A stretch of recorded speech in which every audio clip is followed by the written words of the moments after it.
Today we have someone very special. Her name is Caroline Benefield, and she is the founder of Southern Grit Digital. She is an experienced marketer with over a decade of proven success in the digital marketing space, and she has built her reputation working with non-for-profits across the state of Georgia, being known for being very knowledgeable, creative, and efficient in everything she does.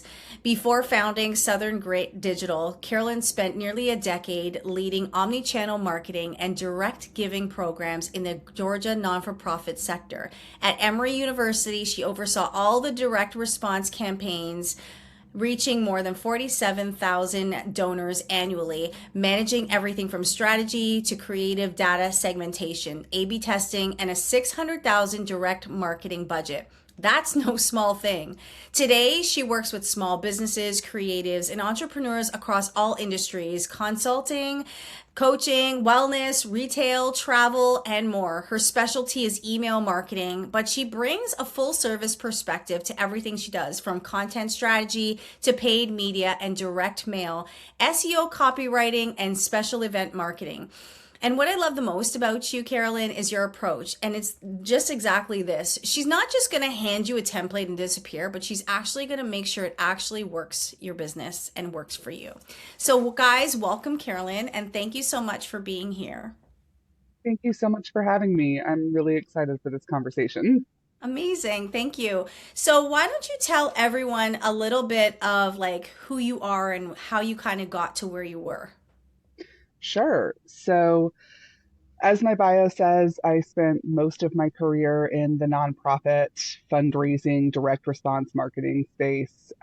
Before that, I actually started my career in another nonprofit, but cleaning kennels at the Humane Wow. Society was my first big girl job out of college. And for me, I grew up in a world where I was surrounded by a lot of people who were very smart, very driven, ambitious.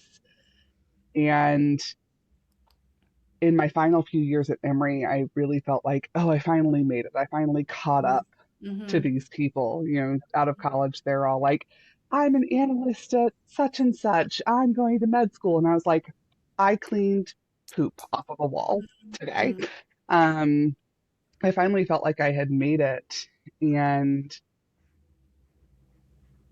at the same time, I was more miserable than I had ever been. And I want to be clear, that's not Emory's fault. I worked with really wonderful people there. They gave me a lot of incredible opportunities to shape my role, to shape strategy, and to be a part of senior leadership. Um, and I am really, really grateful to those people. But I lived about a decade of life between January of 2022 and June of 2023. I got engaged. I sold my condo, bought a house, started living with my stepchildren. Um, I was serving in a senior leadership, like an interim senior leader, executive leader capacity at Emory. And during that time, my parents also both passed away 9 months apart. And I got to that point that I think a lot of women get to where you're looking at your life and you've chased the success, you have found what society has told you success is supposed to be. I found what I thought success was supposed to look like for me, and something had to give in my life. Um, and so I took an adult gap year. I pursued some creative passion projects for a bit, and that led to me working with authors pretty frequently. And I started giving presentations at author conferences on how to set up your email marketing. And from there, people started asking me to consult. They started asking me to set up their platform for them, templates and strategy. And I realized that I fell back in love with marketing, right? And I'm so grateful to, in particular, the women authors that Mm-hmm. were around me for helping me fall back in love with marketing. And that's how I fell in love with working with founders and creatives and entrepreneurs. Mm-hmm. And now I get to do a little bit of everything. And I get to be there for my stepkids. I get to be there for my husband, and I get to live this life that doesn't look, I never intended on being an entrepreneur, right? I Now I get to live this life that looks so different from what I thought my life was supposed to look like. And it's so rewarding and so fulfilling, Mhm. um, that I almost don't know why I didn't think of this 10 years ago. Well, you had to go through that in order to find yourself, right? I want Hmm. to kind of circle back to something that you said. And you said, you were this person that was, for better word or for paraphrasing, cleaning poop off the wall. And you felt like you were around these people that were graduates and had all these degrees and all the things. And it sounded like you had this feeling of like there was this not worthiness or not good enough. Tell me a little bit of like when you were going through that, in your day to day, how was that showing up in your body? Actually, one of the interesting things with feelings showing up in my body is I didn't realize how disconnected I was from that until the last couple of years. And even now my therapist will say, "Where do you feel that in your body?" And she had to give me permission to say in my brain, Hmm.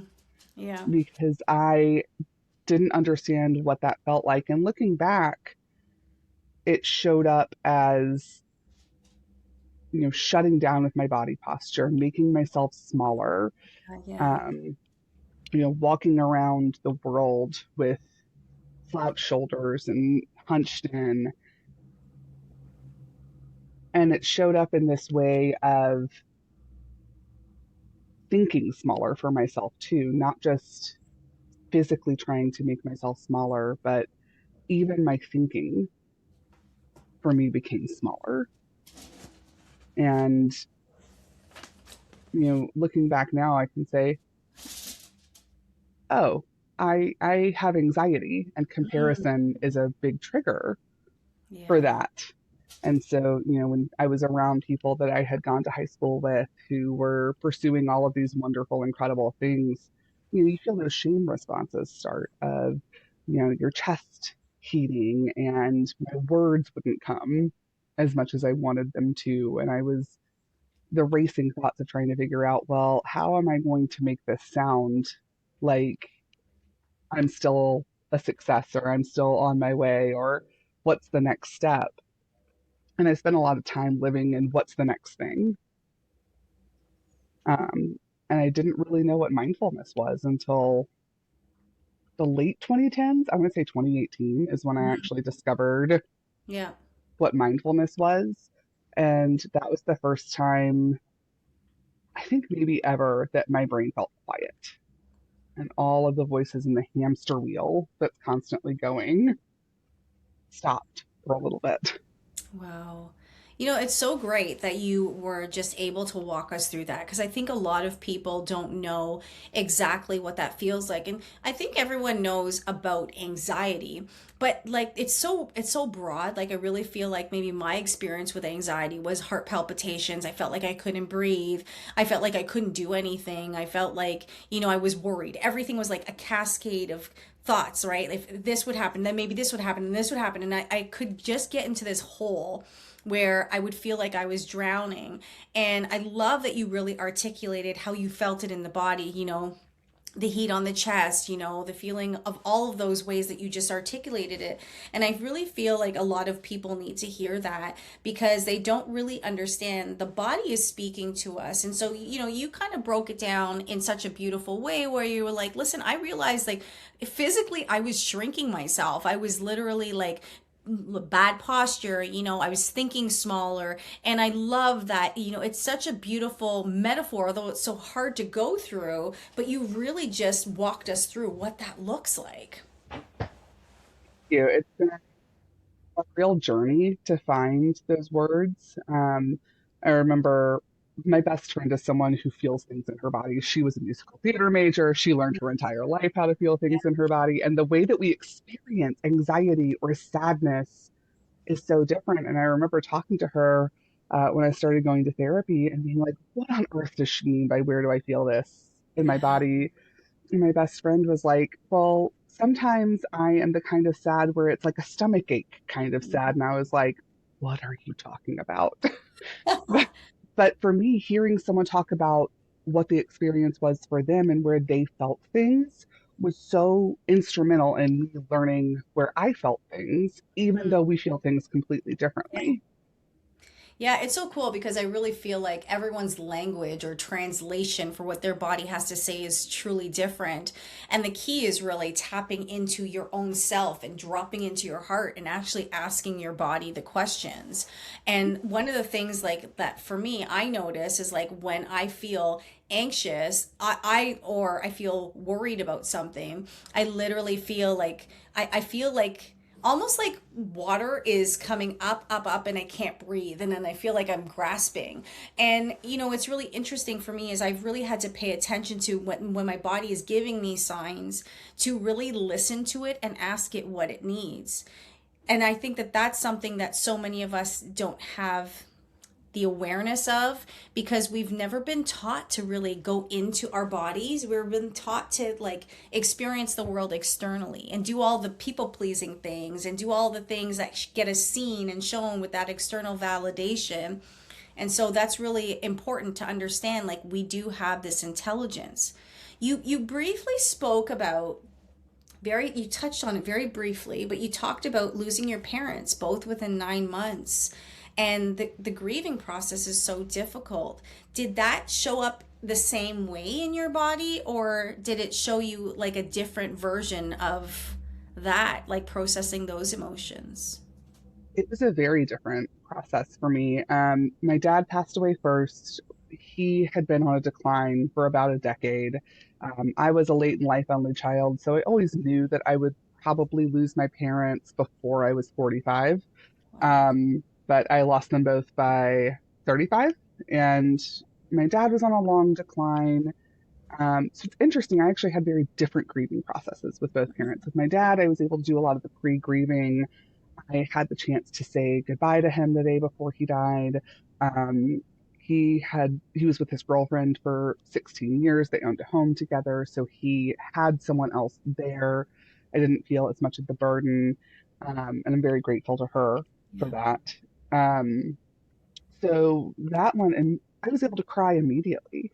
I was able to feel the feelings immediately of like, oh, he's gone, and I'm going to miss him, Mm-hmm. because I had done so much of that work Mm-hmm. for a decade of preparing myself of what that was going to look like. My mom, 9 months later, passed away very unexpectedly.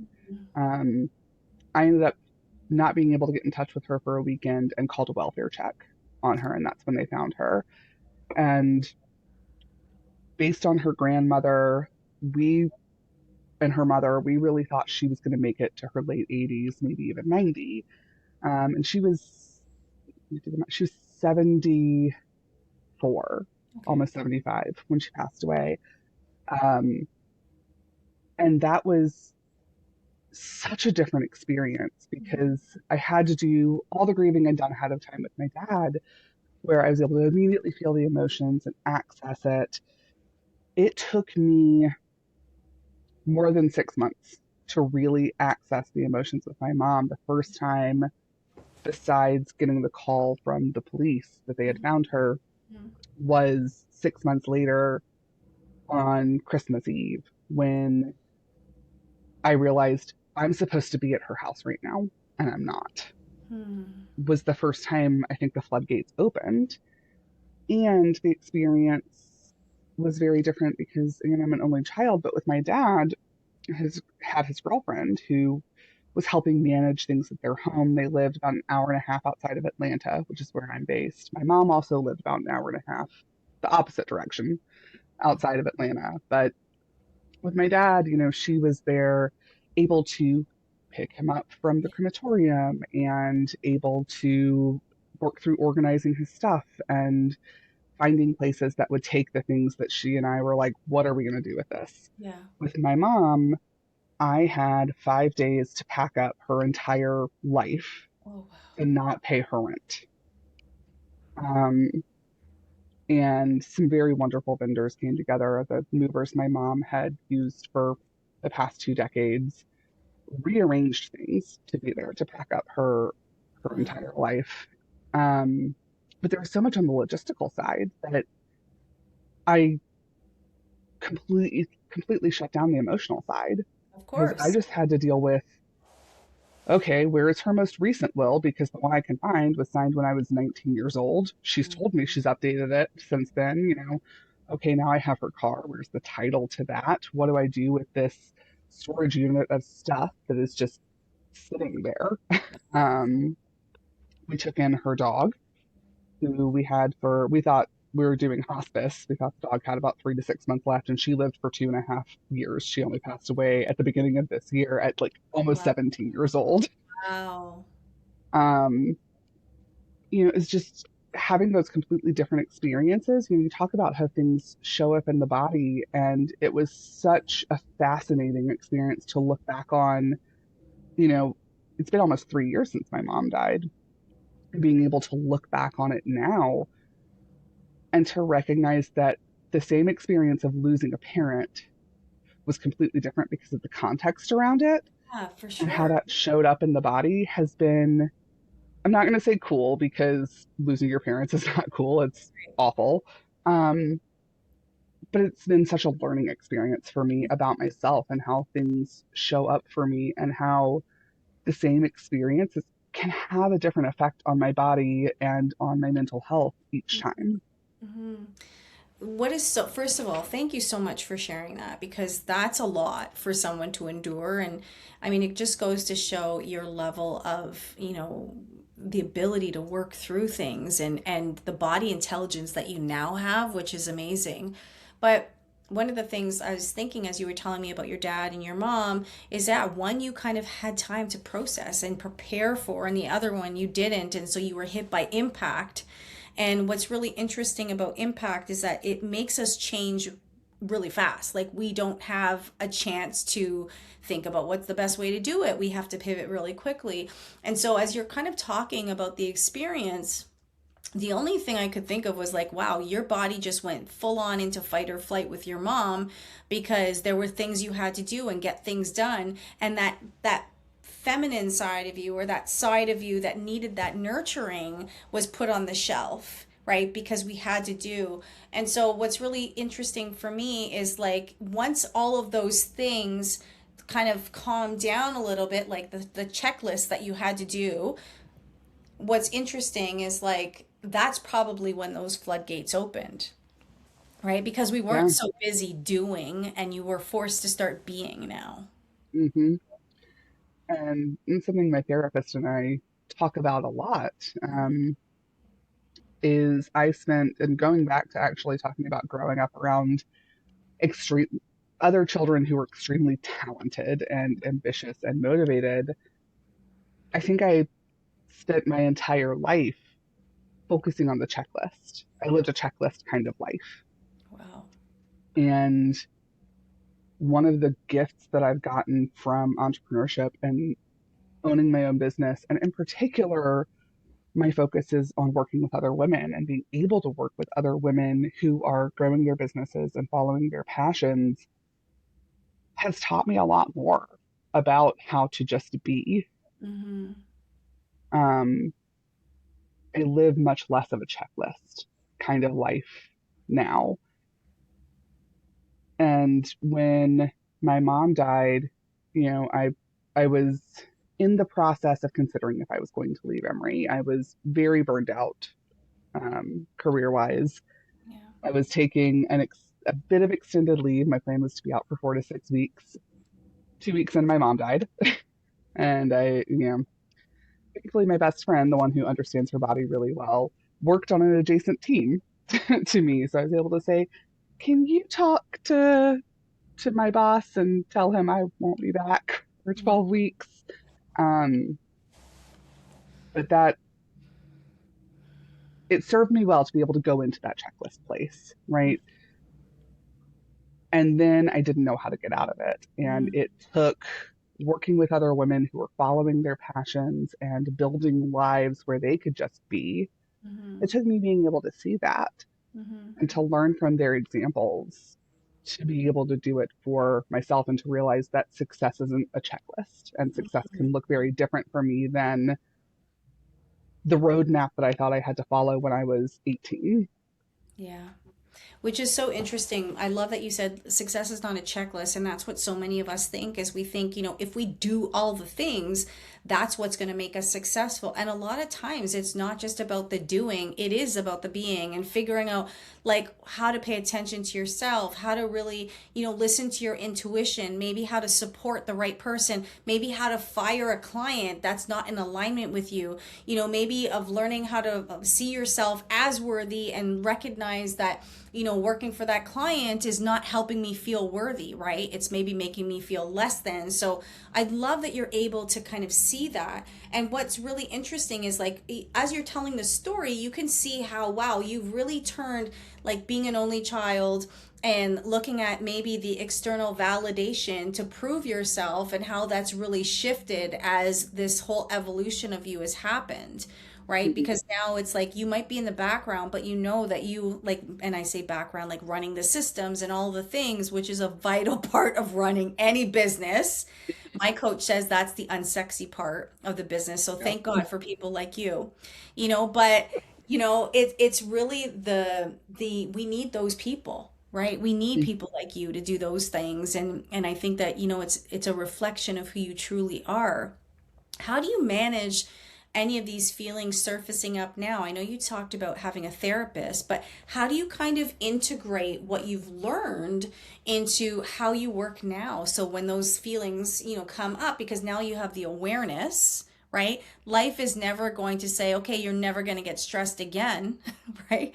It's like now we have the awareness of what grief feels like. We have the awareness of what anxiety feels like. We have the awareness of maybe low self-worth. How do you work through that now? One of the things that I think I give myself now that I didn't before was a lot of grace. I love that. So, there's two recent examples that I can give. One is our my mom's dog passed away about 2 months ago. Almost 17, very peaceful passing. We got a very concrete line of, hey, most dogs don't come back from this. Mm, I'm very grateful for that, but I was able to look at my week and say, okay, what are the things that absolutely have to get done? Who are the clients that absolutely have deadlines this week that can't be moved? And who are the clients where I can be honest and mm, say, hey, we just lost our senior dog. I'm going to take a day. I'm going to push our check in to next week. Or, you know, I said that I would have this document to you by the end of tomorrow. Is it okay if we push it to next Monday? Um, that has been really beautiful. But also, I think one of the really beautiful things, and this is my second example, I discovered that right as I was coming out of the grief hole, right, I was entering early perimenopause. it's so fun. Been such a blast. I really fought with doctors for a while, saying I think this is perimenopause. My mom was postmenopausal at 50, and they were saying you're in your 30s, you're too young. And I said I'm almost 40, I'm not too young. And finally, this past year, my doctor was like, "Hey, a bunch of new research came out. Yes, I'm pretty sure that's what's happening. We don't have a test for it, but based on all your symptoms, yes, this is early perimenopause." I've had to learn a lot about following my energy levels. And I always knew that I was a person who did my best deep work in the Mhm. morning. So I try very hard to take meetings between 1 and 3 Yeah. when I can. Um, sure, sometimes I have to interrupt my morning and have a 10 a.m. or an 11 a.m., but trying to honor my energy levels and knowing that at the risk of sharing too much information, if I am about to start my cycle, I need to schedule less that week. Um, but also, June is a hard month for me. In particular, Father's Day weekend is a very hard weekend for me because my mother, a bit of black humor, had the nerve to pass away the weekend of my first Father's Day without my dad. Like, you know, um, looking back now, I'm like, well, I get to pack all of the annual grief into one weekend, which is great. Um, but, being able to say, okay, June isn't a month that I should be necessarily onboarding a lot of new clients. That's a time where I need to be gentle with myself and give Mhm. myself that grace and that space to know that I'm going to have some hard days where I'm going to get less done. Mhm. And that shift from a checklist kind of life where I never gave myself that grace to saying, okay, I know that I'm going to have one or two rough days a month. Mhm. And I know that June is a time that I need to take on fewer projects and I need to plan my year around that has been really helpful. And I will quickly shout out I use Sarah Cannon's HB90 planning system, and Mhm. it's something she focuses very heavily on. She originally founded it for authors, but I think it is incredibly helpful for any entrepreneur. Mhm. She focuses heavily on working with women, but she started it because she's a very successful author and she has, I believe it is chronic headaches. Mm. And so she shares about her quarterly planning process. She says, I know across the space of a quarter, I'm going to have 5 to 8 days that I lose to a migraine. So I plan for that ahead of time. Love that. So I will shout it. Her program has been very helpful for me with learning to give myself grace. Yeah. And you know what's so great about this is first of all, you're giving other entrepreneurs permission to like say it's okay. Just because you work for yourself and you have paying clients, it doesn't mean that you have to be on 24/7. Like we all do have lives and life happens and we have circumstances and I think if you deal with it professionally, it always lands properly.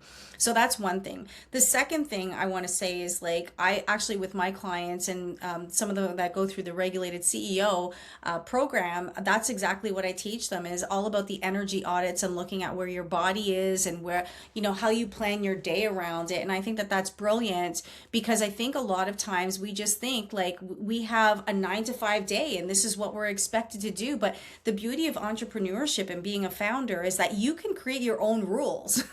Mm-hmm. Like if you understand that you're building a life for yourself and you don't have to have your typical hours. I mean, you can have days where you're not working for 3 days. I typically don't work Mondays and Fridays because that was the time that I really allotted to my dissertation and my research. So, I mean, we can create those rules for ourselves. And as CEOs that are regulated, like yourself, I mean, you're saying, listen, this is what my body needs. This is what I need, and sometimes it's going to look rigid and sometimes it's going to be very flexible because Mm-hmm. that's what I need. I need a life that's flexible now because I'm changing. And as we change, it doesn't mean our business changes for the worse. It's like changing it to work with our rhythms. Mm-hmm. I love that. And I love that you talk about we're changing because what worked for me, and this was something I really had to dive Yeah. into. In 2018, I was doing corporate membership sales as a favor to my mentor, and I was up every day at like 4:45. I was a 5:30 a.m. spin Yep. class girly, um, living by myself.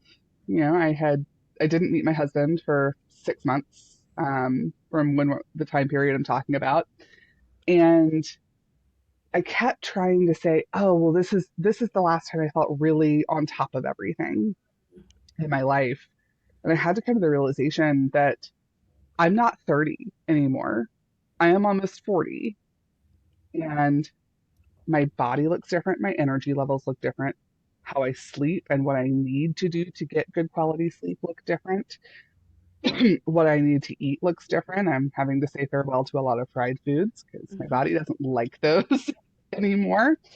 Um, I have stepchildren who I am very close with, who, I have to change my schedule around to go to honors day. And sometimes that starts at 8 a.m. and my workout has to move later Yeah. in the day. That's okay. Mhm. Um, the kinds of workouts I do look very different. It used to be, anything less than 45 minutes is a waste of my time. And now I'm like, if I get in 15, 20 minutes, great, that's what I got in Yeah. today. Yeah. So I love that you talk about how we change because I think that's so important to recognize and it can be so difficult. Mhm. I, speaking of grief, I had to almost grieve that 29, 30 year You have old to. Yeah. version of myself. And it's not a bad thing. Like I have to Hmm. say, I mean, my background was I was a nurse, I was a competitive athlete, so I was a fitness Hmm. model competing and all this stuff. And my body can't do that stuff anymore because it actually puts my cortisol levels up. I get more stressed, I can't recover the way that I did. And I'm not looking at now, and this is the work that I've done really as a grieving process where I'm almost missing what I had. It's I actually am seeing it like I'm leveling up. So if you think about someone that owns a business and they've been running a business for a long time, I just got back from an event of a very successful store here in Canada. It's now going to the States.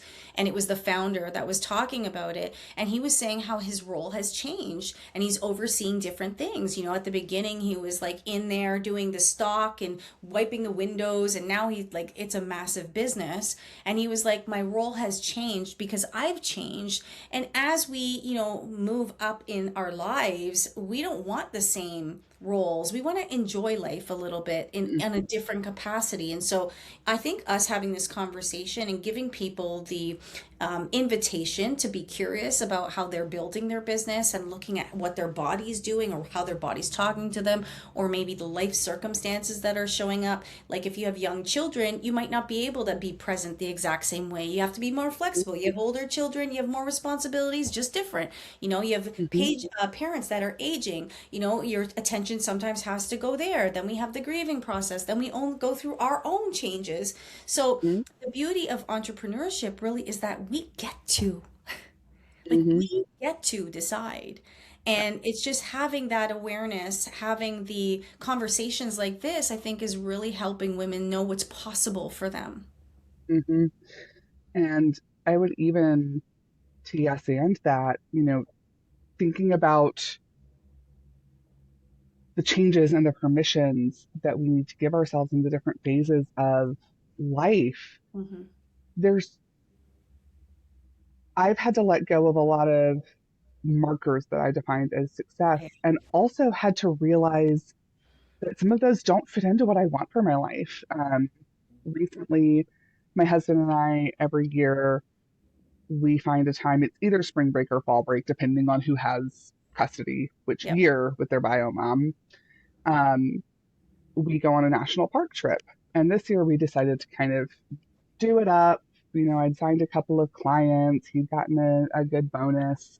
And we went to Yosemite and it was wonderful. Mhm. We were like, okay, we're going to be a couple hours away from Lake Tahoe. We both love Lake Tahoe. We did some travel last year. We have some Hyatt points, but stay at a really nice resort. And we got there and we were like, we wish that we were in like an RV right Oh, wow. Um, and we realized that, the food was great, everything was great. We're not luxury hotel people. We would rather be in an RV or a cabin. We stayed in the Yosemite Valley Lodge in Yosemite, which is a 3-star lodge, and it was very nice. We had a really great time. And we were like, this is really good information for us to take Yeah. about the Feedback. kinds of vacations Hmm. we want to take or the kinds of hobbies we want to engage in, the things that we want to shop for or purchase. We realized that we would rather not purchase a lot of new clothes this year so that we can invest in bringing some professional organizers in to like redo our kids' playroom so that it Yeah. fits tweens instead of small Hmm. children, and to make our kitchen functional. Those are the differences that show up in my body, right? Like when I can be in a lodge or a cabin or even a tent in nature, that's much more restful to Hmm. me than being in the hustle and bustle of a resort. hmm But what's really interesting about that is that, like, when you were talking, I was thinking to myself, we have these belief systems around success that have been handed to us from society or our parents or their parents, and they're Hmm. not really necessarily our beliefs, although, that's how they gauge success. And so I really believe, I mean, I'm in my probably fourth career now, and I really believe, like, every level of me I got something from.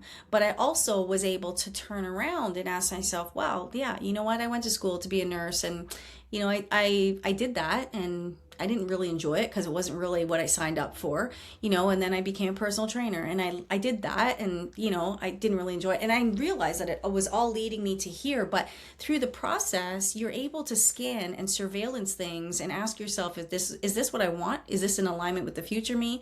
Is this someone else's belief system? And you'll know that if you tap into your body and inside of you, and if you know you're feeling unfulfilled or there's got to be more, then things are off. And I love that we get to evaluate that. Yes, yes. I am so grateful Mm-hmm. that we have places where we can evaluate both on our own and then also podcasts like this where we Mm-hmm. can share about that. Yeah. Because if I hadn't heard other women talking about exactly what you're talking about, Mm-hmm. I would have not given myself the permission to change. Yeah. Wow.